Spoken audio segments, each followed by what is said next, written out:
while ago, I took the time to organize all documents in our possession that pertain to Kutar.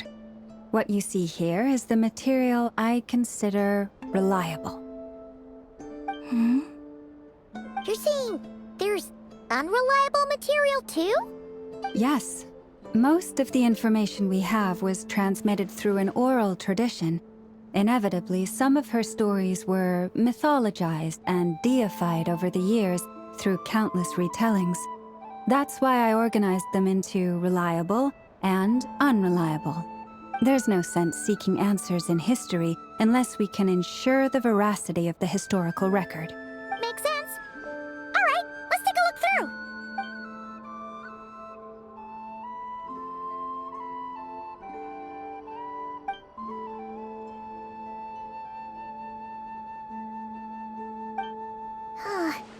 Almost all these records refer to Kutar instead of Columbina. Although neither of those is her real name. Paimon's not sure what point she's trying to make. What we can gather from these records is that the Frost Moon Scions worshipped her as a god, placing impossible expectations upon her. I cannot fault them for their earnest faith, but for all their devotion, worshipping her day in, day out changed nothing.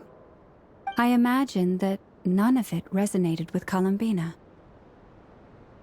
It wouldn't surprise me if, even back then, she had already begun to reject the name Kutar and everything it represented.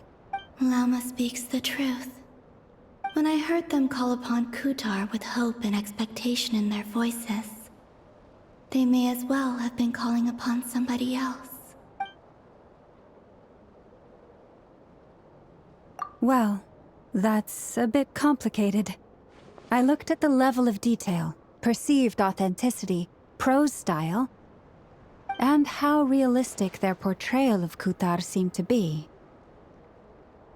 Amongst the Frost Moon Scions of today, only I know of her existence, and I alone have spoken to her face to face. As such, I know that there are certain things she simply would never do. That being said, I have sensed some changes in her lately. Changes? Me? Seems like this is getting us nowhere. For what it's worth, why don't we check the unreliable sources too? Sure. Give me a moment.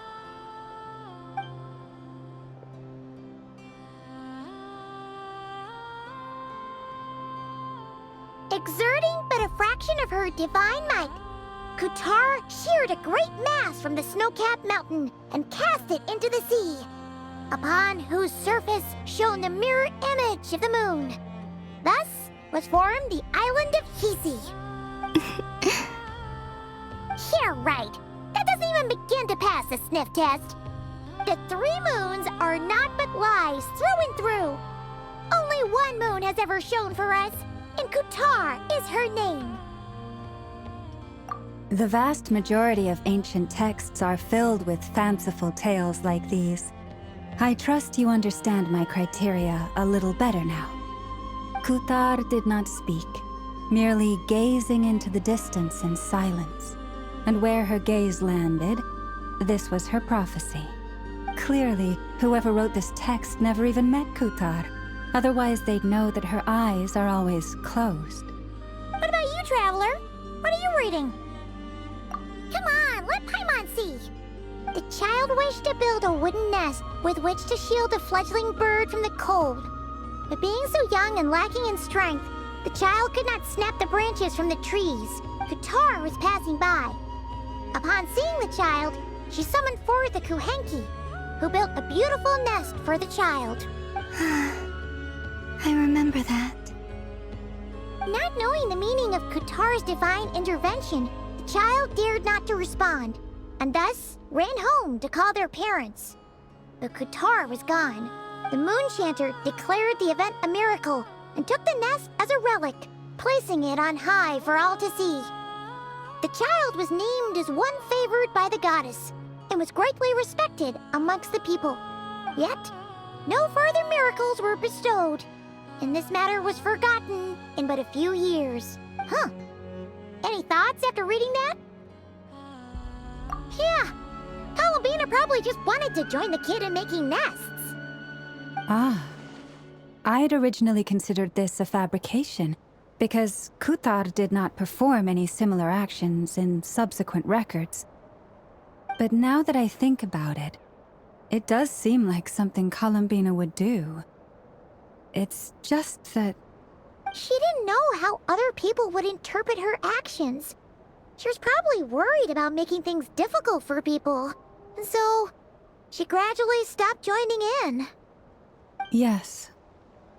Oh, that's so sad.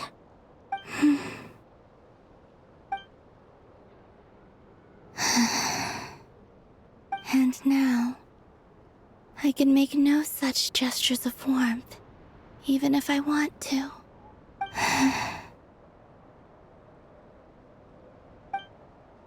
Still no name. That's a bit of a shame. But we did learn some interesting stories. That's gotta count for something. Barca said he was gonna set up a meeting with Arlecchino and Sandrone, right? Let's go back to Nasha Town and see how he's doing.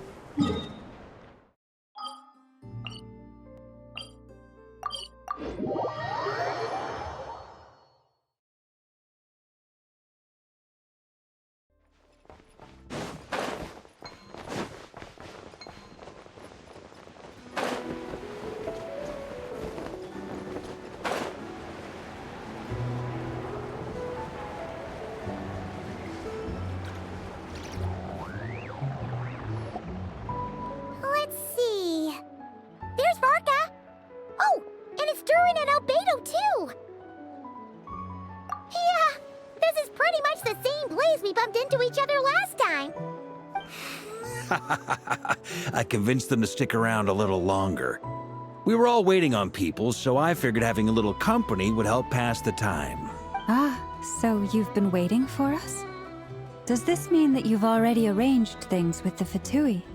Sure does. Now you're back, we can go meet up with them together. How'd your investigation of the Frost Moon Enclave go?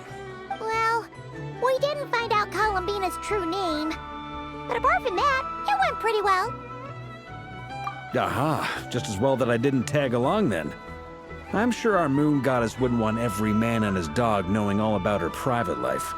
Still, desperate times, desperate measures, I guess. Someone had to do it. So, Varka was waiting on us, but what about you two? Are you waiting for Alice? Oh, no. We already met with her. We discussed that experiment I mentioned to you last time. Oh, and she also handed me this communication device. That's right. I understand she informed you about the relationship between the Phantom phenomena and Tevat's borders, yes? She wants me to help her with some more experiments on that front. She said that she'll contact me through this device with more information. Ah, I see. Following instructions and making observations. Pretty common research method. Takes me right back to Albedo's lab. Wait, then who exactly are you meeting? Someone you know. Albedo's met him too. But I don't think Miss Lauma or the Grand Master have been introduced. Introductions are overrated, especially in cases like this. It's you! So, it's not like the academia has prohibitions against going abroad. Also, I applied for leave. I've been writing to Hat Guy since obtaining a human form. I've already brought him up to speed on everything that's been going on in Nodcry. Hat guy? Turns out, I actually have heard that name before. Oh? Then why did you react the same way I did? I only knew the name, not the fella. But since we're all here, let's do some introductions for what it's worth. I'm Varka, Grand Master of the Knights of Favonius. Lauma, Moonchanter of the Frost Moon Scions. And I'm a Driosh from the Vahumana Darshan of the Sumeru Academia. Hat Guy. Good to see you again, Mr. Guy. I believe we last saw each other on the boat ride here. Mind you, the only reason I came here is because there's someone I want to look into. Who's that? The doctor. also known as Dottore, second of the Fatui Harbingers.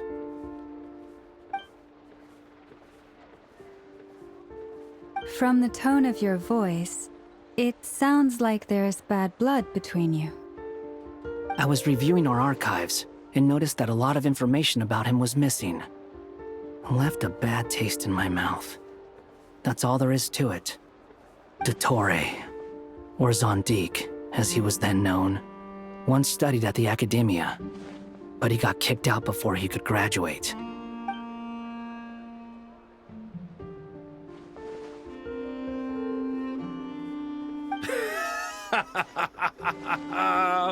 So the Harbinger's #2 man is a college dropout? How embarrassing for them. Last we heard, he was planning something. We actually heard that a few times before, even coming to Nokrai, but we haven't seen a trace of him since we got here. He only appears when something interests him. For all we know, he might have left already. But the fact he did something here at all is worth noting. It'll fill a couple extra lines in his file. Why does it sound less like a file you're writing and more like a criminal record? Anyway, we were just about to meet 2 of the other Harbingers. Want to come along? You might learn a thing or two about him there. Sure. Even though they're Harbingers, well, they're old acquaintances of ours, so, you know, when you talk to them, try to be... I got it. The Frostmoon Scion's relations with the Fatui remain tense. Forgive me if I do not attend. In that case, we'll continue assisting Miss Alice with her experiments. Good stuff. Everyone's having a fruitful time. All right, we better get going. I'll lead the way.